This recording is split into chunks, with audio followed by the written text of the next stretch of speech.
حضرت عمر فاروق رضی اللہ تعالیٰ عنہ کے بارے میں امام ابن جوزی نے لکھا ہے کہ رات کو نا گھر کے اندر بیٹھے بیٹھے اچانک رو پڑے حضرت عمر.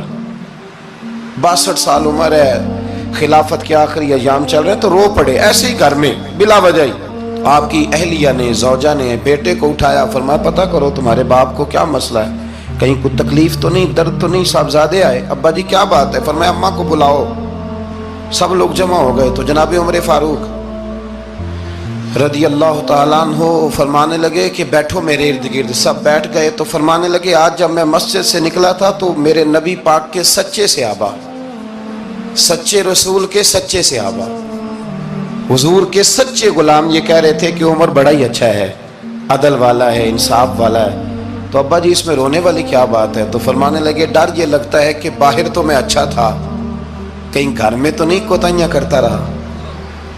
میری بات پہ توجہ کرنا, کہیں گھر میں آپ باتیں سن لیں تو شاید جتنی میں کرتا ہوں دوسرا کار ہی کوئی نہ سکے, لیکن جب عمل کے راستے پہ ہم نکلتے ہیں تو وہ مسدود ہے, وہ بند ہے. عمل کس نے کرنا ہے؟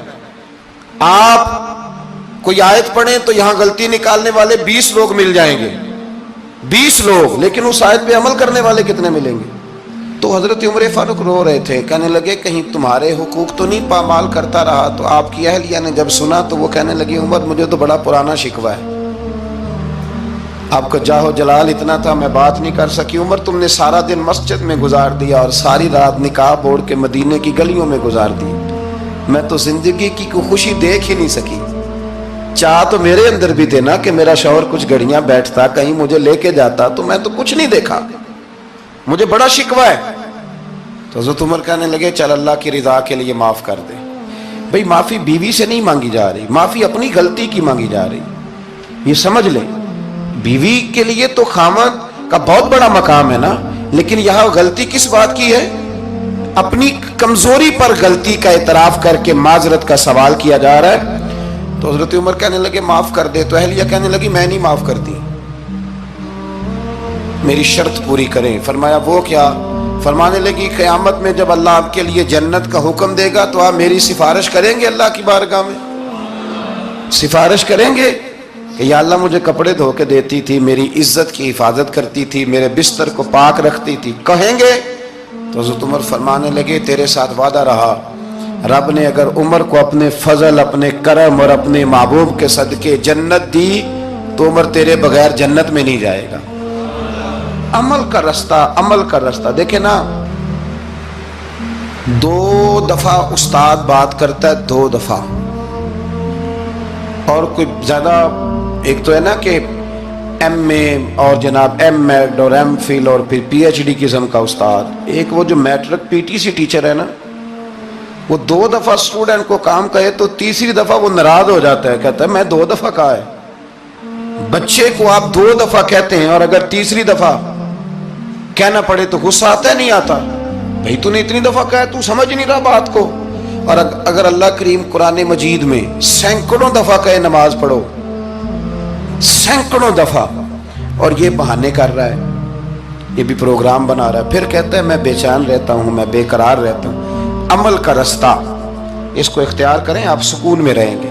بد عمل آدمی اور بے عمل آدمی یہ ہمیشہ پریشان رہتے ہیں, ہمیشہ.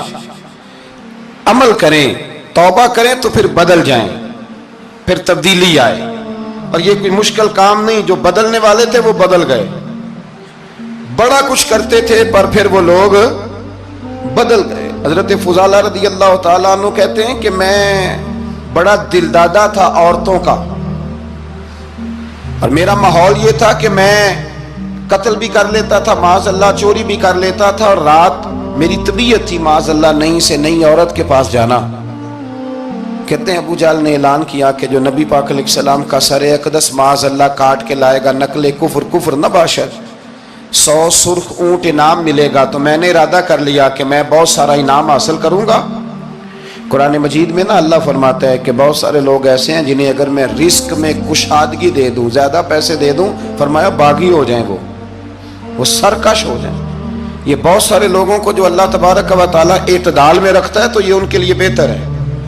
ہر بندہ دولت کے ہوتے ہوئے نیک ہو سکتا تو یہ اللہ اگر رکھتا ہے نا اعتدال میں تو شکر کرے اللہ کا، ورنہ تو لوگ عیاشیاں کریں، پتہ نہیں کیا کچھ کر گزرے۔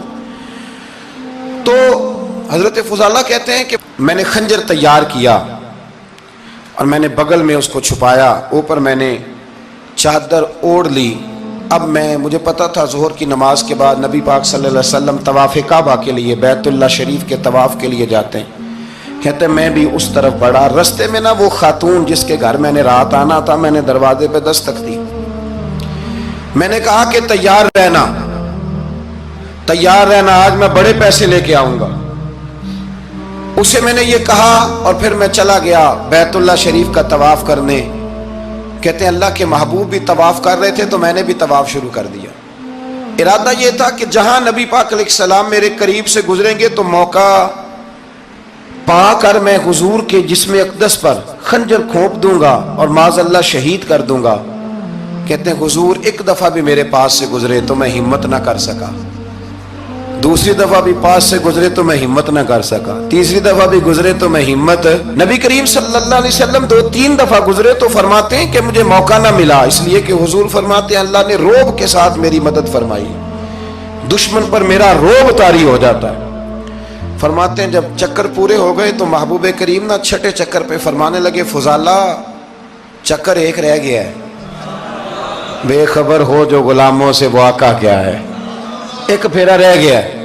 کہتے طواف مکمل ہو گیا تو محبوب میرے قریب آئے، فرمایا وہ کام کرتے کیوں نہیں جس کے لیے آئے تھے؟